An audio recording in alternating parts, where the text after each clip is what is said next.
See, I remember doing Katrina. That's what made me love the owners of Raising Cane even more, because they're philanthropists. So during Katrina, I remember watching afterwards where Raising Cane donated, it may have been $1 million. I don't know if that was a sum total or that was just one of the totals that they had given to us. But it was a church. It was an African-American church in one of the areas of New Orleans that was blighted after Hurricane Katrina. And happy Wednesday, y'all. Happy Wednesday. I had to take off today. My son had an appointment, and I ain't feeling so. I ain't gonna claim it. I'm gonna feel better. But anyway, I just saw something that I wanted to share, because, you know, when God makes a way for you to do better, take it. I was sitting in line at Raising Cane. My son, you know, that's his favorite restaurant. Raising Cane is my son's favorite restaurant. If you don't know, then it is. But anyway, so I saw a young man, he was coming down. So over by where Raising Cane is, there's a lot of hotels and stuff. So this young man came walking, and he had a stroller. And I asked my son, I said, where's he going with that stroller? But I didn't I paid attention, but I really didn't pay attention. So,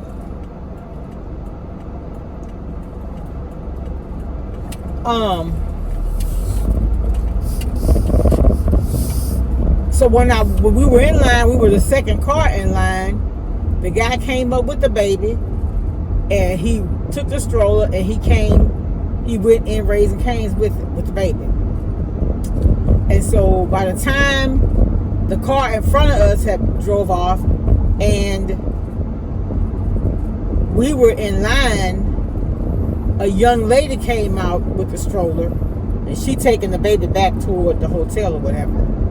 So I said, you know what Raising Cane's did for them? Both of them are working there. And so they probably have it scheduled where one of them works and the other one get off, and the other one come to work, but they each taking turns with the baby, so they don't have to worry about daycare.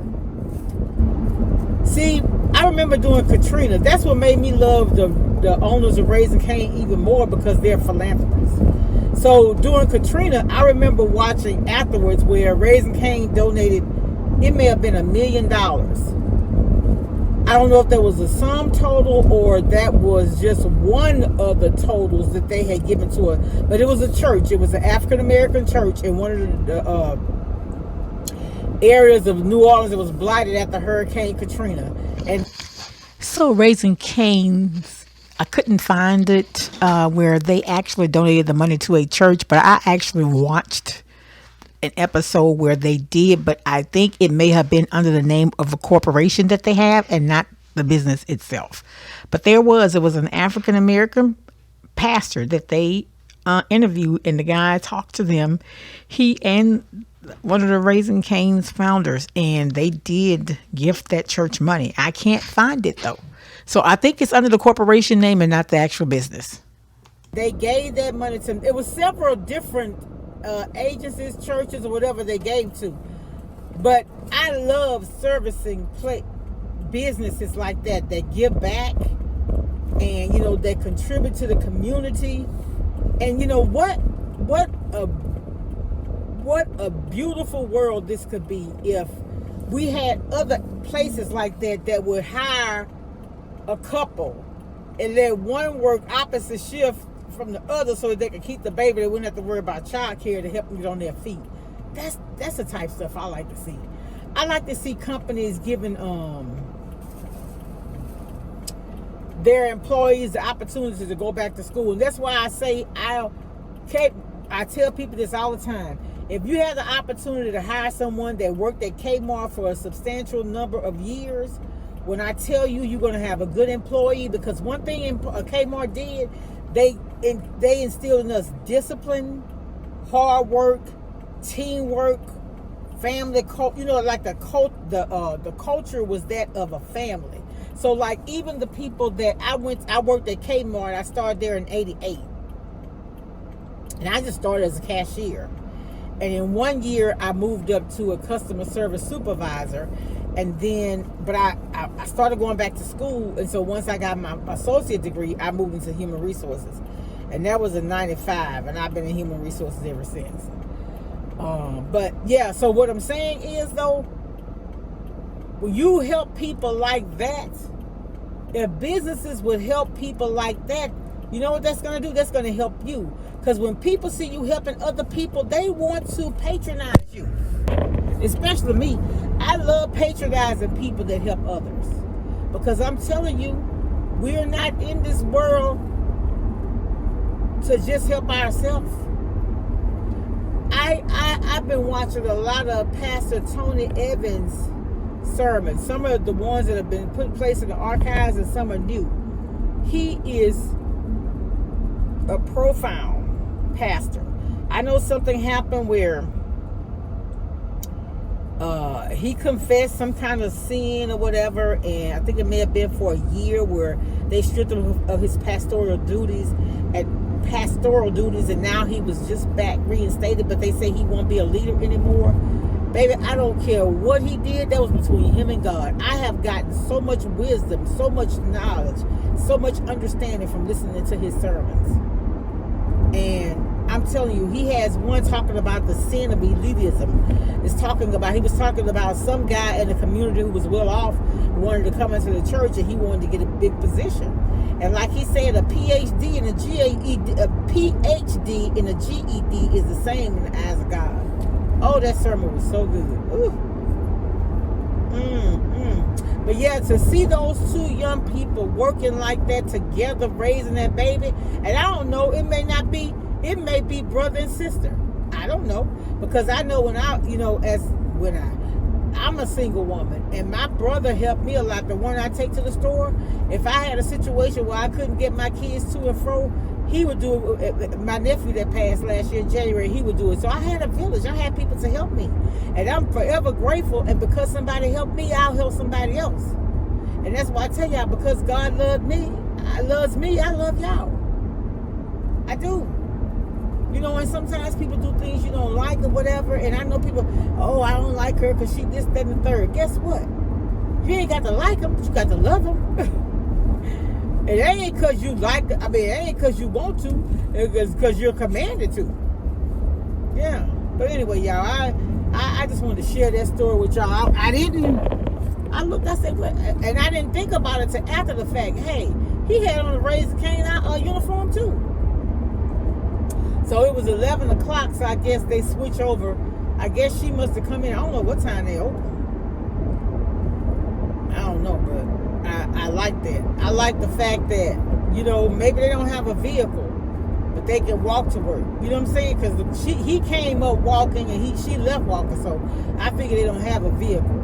But working together, I'm telling you something that I have experienced. I haven't experienced because I was single, but I have seen two people work together. Start off with the bare minimum, but keep working together and you're going to see a little progress gradually. That's like I try to tell people, if you don't want to go to college, that's fine. Get you a job with your local government, your federal government. Federal government is wishy-washy now. But get you a job.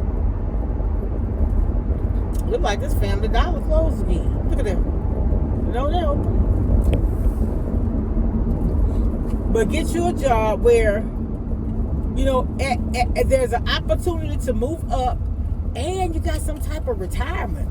Because I've seen people work those jobs and then they retire after 40 years and Social Security check not even $2,000. Whereas you may start out making $335 with the state, but by the time you retire, say you had $20 an hour. Well, whatever, if you do 35 years, you gonna get your maximum retirement. You know what I'm saying? Some of the places you do 35 years, you get 100%. So yeah, you gotta consider all of that. You consider, if you don't want to go to school, get somewhere where you're paying into a pension plan, a retirement, the money that you have the rest of your life. And then you don't have the student loan debt. So you have to sit down and think about it, plan out your life, and sit down and what's the total compensation? Okay, I'm making $50 an hour, but my insurance is high. I don't have much benefits, or the company don't pay a lot of my benefits. So is that 50 really worth 50? Or do you consider going somewhere making 35 and your health and life insurance, long and short-term disability, all that's paid by the company? What's that worth to you? What's its value? So it's a lot you have to consider. Yeah. So anyway, y'all, I don't want to ramble, but I just saw that and it just really touched me. And see, I'm the type person, I said, if I was to ever win the lottery, I would help a lot of people. Now, I would help my family first, my kids first. I would help my family.